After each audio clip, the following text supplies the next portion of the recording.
जय माता की। नवरात्र के पावन पर्व पर कन्या पूजन कैसे करना चाहिए। हमारे पुराणों में बताया गया है। मार्कंडेय पुराण में व्यास भगवान कहते हैं कि कन्याओं का पूजन करने से भी सब प्रकार की मनोकामनाएं पूर्ण होती हैं।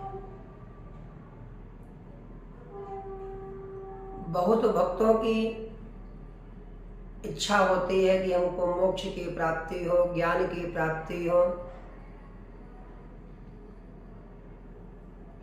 तो क्या करना चाहिए। मार्कंडेय पुराण में भगवान व्यास कहते हैं ब्राह्मण कुल की कन्याओं का पूजन करने से ज्ञान की प्राप्ति होती है और मोक्ष की प्राप्ति होती है। आजकल आपने देखा होगा बहुत लोग परेशान होते हैं, बच्चे पढ़ नहीं रहे हैं, पढ़ाई नहीं कर रहे हैं, पढ़ते हैं भूल जाते हैं, ऐसी समस्याएं आ रही हैं। यदि ऐसी समस्याएं आपके घर में भी हैं तो आपको क्या करना है, ब्राह्मण कुल की कन्याओं को आमंत्रित करें और उनका पूजन करें।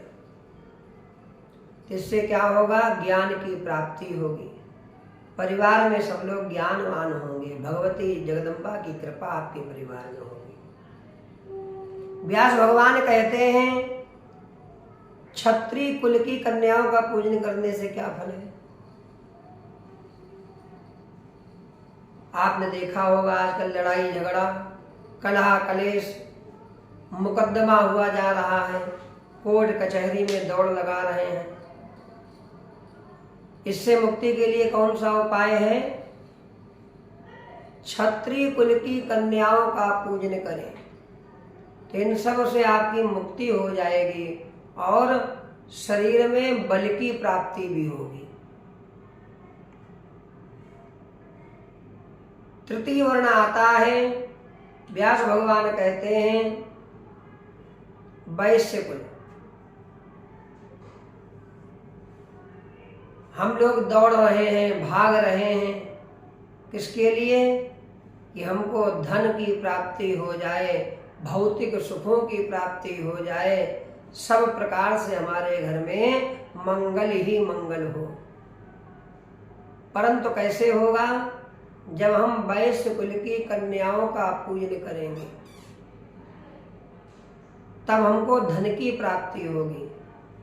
धन अर्थात भगवती जगदम्बा महालक्ष्मी की कृपा कब होगी, जब हम वैश्य कुल की कन्याओं का पूजन करेंगे। चतुर्थ वर्ण आता है, चतुर्थ वर्ण की कन्याओं का पूजन करने से क्या होता है, बड़े से बड़ा असाध्य रोग हो। असाध्य कहते हैं जिस रोग की कोई दवाई ना, औषधि ना बनी हो, उसको असाध्य कहते हैं। पैरों में दर्द, घुटनों में दर्द, कमर में दर्द, सिर में दर्द, नाना प्रकार की रोग बीमारियों से मुक्ति प्राप्त के लिए आप सभी लोग करिए चतुर्थ वर्ण की कन्याओं का पूजन। भगवती दुर्गा की कृपा आपके जीवन में अवश्य होगी। ब्राह्मण कुल की कन्याओं का पूजन करने से विद्या की प्राप्ति, क्षत्रिय कुल की कन्याओं का पूजन करने से बल की प्राप्ति, वैश्य कुल की कन्याओं का पूजन करने से धन की प्राप्ति, चतुर्थ वर्ण की कन्याओं का पूजन करने से रोग से मुक्ति और पापों से भी मुक्ति होती है। इसलिए चारों वर्णों की कन्याओं का पूजन करना चाहिए। किसी भी प्रकार का कोई भेद नहीं करना चाहिए कन्या पूजन के समय। और यह कन्या पूजन कभी भी किया जा सकता है। हम लोग गृह प्रवेश करते हैं तो उसमें भी कन्याओं को जिमाते हैं, कन्या पूजन करते हैं, कोई यज्ञ करते हैं तो कन्याओं का पूजन करते हैं।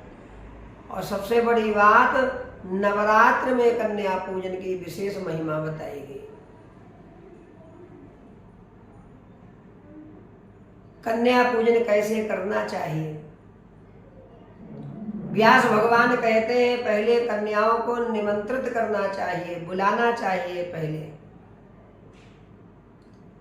और जब कन्याएं हमारे घर में प्रवेश करें तो आदर के साथ में उनका पाद प्रक्षालन करना चाहिए, बैठाकर उनके पैरों को धोना चाहिए। भक्ति और भाव से भगवती का ध्यान करते हुए उनके चरणों का पाद प्रक्षालन करें। फिर उनको बैठाकर बढ़िया से जिमाना चाहिए। व्यास भगवान कहते हैं कि खीर और मालपुआ खिलाना चाहिए और कन्याओं की जितनी इच्छा हो उतना ही खिलाना चाहिए।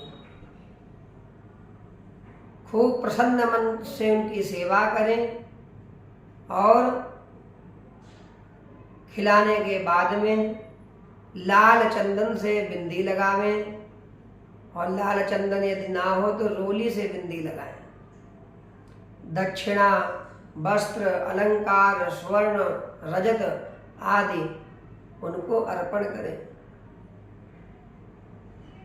कन्याओं की आयु के विषय में भी व्यास भगवान कहते हैं कितने वर्ष की कन्याएं होनी चाहिए।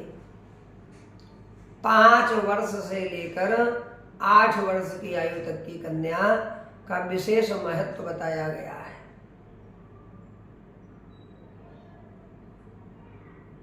तो कन्या पूजन इस विधि विधान से करना चाहिए। अलग अलग मनोकामनाओं की सिद्धि के लिए हमने आपको बताया कि कन्या पूजन कैसे करें। आप सभी लोग कन्याओं का पूजन करें और भगवती का ध्यान करें।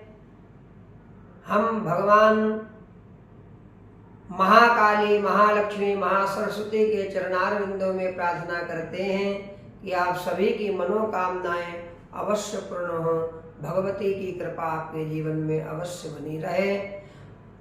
आप सभी हमारे चैनल से जुड़ें, लाइक करें और आगे भी आपको हम अच्छी आध्यात्मिक यात्राएं कराते रहेंगे। आप सभी लोग हमारे चैनल से जुड़िए। जय माता की।